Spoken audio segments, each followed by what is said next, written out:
Hello friends, welcome back to my channel. இன்றைக்கி நம்ம பார்க்க போகிற ரெசிபி கோயிலெல்லாம் பிரசாதமாக கொடுப்பாங்கல்ல புளி சாதம்.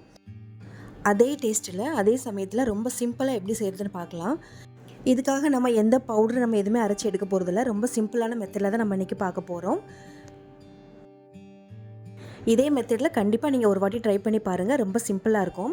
வீடியோக்குள்ளே போகிறதுக்கு முன்னாடி என்னோடய சேனலை சப்ஸ்கிரைப் பண்ணாதவங்க மறக்காமல் சப்ஸ்கிரைப் பண்ணிக்கோங்க. பக்கத்தில் இருக்க ஆல்ன்ற ஆப்ஷனை கிளிக் பண்ணிக்கோங்க. அப்போ தான் நான் போடுற வீடியோ உங்களுக்கு நோட்டிஃபிகேஷனில் வரும். வாங்க இப்போ இந்த புளியோதரை எப்படி செய்கிறதுன்னு பார்க்கலாம். அதுக்கு நம்ம கடாயில் தேவையான அளவுக்கு நல்லெண்ணெய் சேர்த்துக்கலாம். ஒரு 5லேருந்து 6 டேபிள் ஸ்பூன் அளவுக்கு சேர்த்துக்கோங்க. இதுக்கு கொஞ்சம் எக்ஸ்ட்ராவே சேர்த்துக்கோங்க.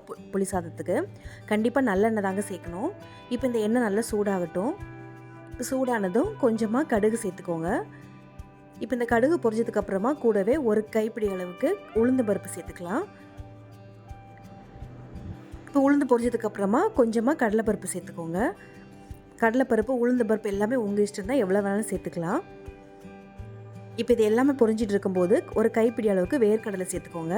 நான் இன்றைக்கி பச்சை வேர்க்கடலை தான் சேர்த்துருக்கேன். இப்போ சேர்த்துட்டு இது எல்லாமே நல்லா பொரிஞ்சு வரட்டும். இப்போ இது கூடவே ஒரு கைப்பிடி அளவுக்கு பூண்டு சேர்த்துக்கோங்க. புளி சாதத்துக்கு பூண்டு சேர்க்கணுமான்னு யோசிக்காதீங்க, கண்டிப்பாக ரொம்ப நல்லாயிருக்கும். ஆனால் நீங்கள் கோயிலில் சாப்பிட்ற புளி சாதத்தில் தான் பூண்டெல்லாம் சேர்க்க மாட்டாங்க. நம்ம இதில் எக்ஸ்ட்ரா நம்ம சேர்த்துருக்கோம். கூடவே இதில் காரத்துக்கு ஏற்ற மாதிரி காஞ்ச மிளகாய் சேர்த்துக்கோங்க. ஒரு 4லேருந்து 5 காஞ்ச மிளகாய் சேர்த்துக்கோங்க. கூடவே கொஞ்சமாக கருவேப்பிலை சேர்த்துக்கலாம். இப்போ இது எல்லாமே நல்லா பொரிஞ்சு வரட்டும். இது கூடவே பெருங்காயத்தூள் சேர்த்துக்கலாம். உங்கள்கிட்ட கட்டி பெருங்காயம் இருந்தாலும் அதுலேயும் ஒரு துண்டு சேர்த்துக்கோங்க. நான் இன்றைக்கி தூள் தான் சேர்த்துருக்கேன். இப்போ இது எல்லாத்தையும் நல்லா ஃப்ரை பண்ணி எடுத்துக்கலாம். பூண்டெல்லாம் நல்லா நமக்கு ப்ரௌன் ஆகி வரணும். இப்போ பாருங்கள், இந்த அளவுக்கு நமக்கு எல்லாமே நல்லா ஃப்ரை ஆகி வந்துடுச்சு.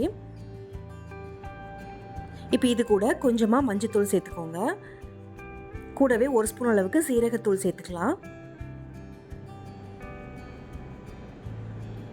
சேர்த்துட்டு இது கூட நம்ம ஃப்ரெஷ்ஷாக அரைச்சி வச்சுருக்க வெந்தய பவுடர் இதில் சேர்த்துக்கலாம்.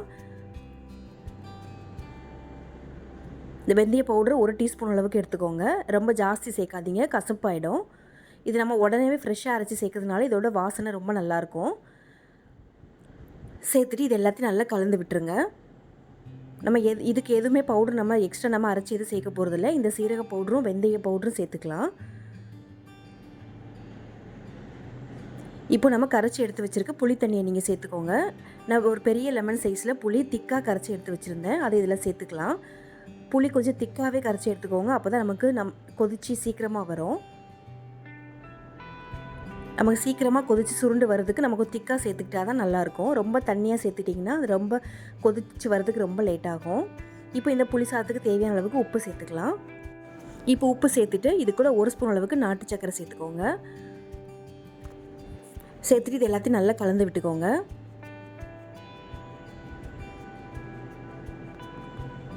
நீங்கள் இதில் நாட்டு சக்கரை சேர்க்கும் போது நமக்கு இந்த புளி சாதத்துக்கு புளிப்பு, காரம், இனிப்பு எல்லாமே சேர்ந்து ரொம்ப நல்லாயிருக்கும். இப்போ இது நல்லா கொதிச்சு வரணும் நமக்கு.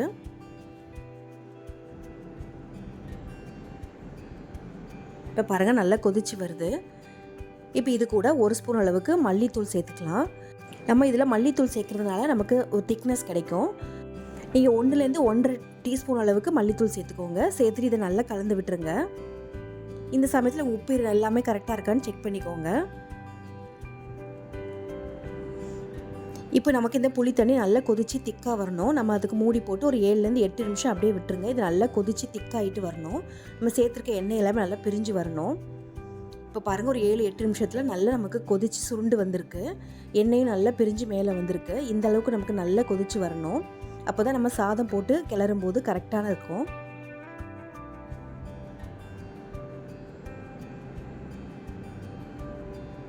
இப்போ பாருங்கள், அவ்வளோதான், நம்மளோட புளி காய்ச்சல் ரெடி ஆகிடுச்சு. இப்போ நீங்கள் அடுப்பை ஆஃப் பண்ணிவிட்டு நம்ம எடுத்து வச்சுருக்க சாதத்தை இதில் சேர்த்துக்கலாம்.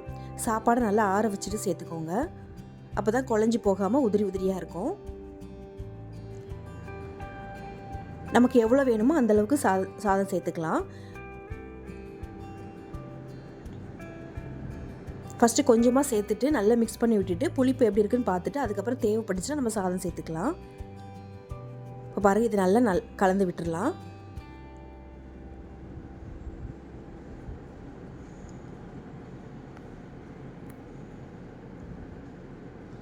நம்ம இதில் மசாலாலாம் நம்ம வறுத்து அரைக்கி எதுவுமே சேர்க்கவே இல்லை, அப்படி டேஸ்ட் நல்லா இருக்காதுன்னு நினைக்காதீங்க. இதே மாதிரி கண்டிப்பாக ஒரு வாட்டி ட்ரை பண்ணி பாருங்கள், சூப்பராக இருக்கும். நமக்கு செய்கிறது நம்ம ரொம்ப ஈஸியாகவே செஞ்சு முடிச்சிடலாம். இப்போ இதில் எனக்கு கொஞ்சம் புளிப்பு ஜாஸ்தியாக இருக்கிறதுனால எக்ஸ்ட்ரா கொஞ்சம் சாதம் சேர்த்துருக்கேன். சேர்த்துட்டு இதை மறுபடியும் நல்லா கலந்து விட்டுருங்க. நம்ம சாதம் சேர்க்கும் போது கண்டிப்பாக அடுப்பு ஆஃப் பண்ணிவிடுங்க. அடுப்பு ஆன்லேயே வச்சுருந்தீங்கன்னா சாதம் ரொம்ப குழஞ்ச மாதிரி ஆகிடும். இப்போ இதை நல்லா கலந்து விட்டிங்கன்னா நம்மளோட சூப்பரான புளி சாதம் ரெடி ஆகிடும்.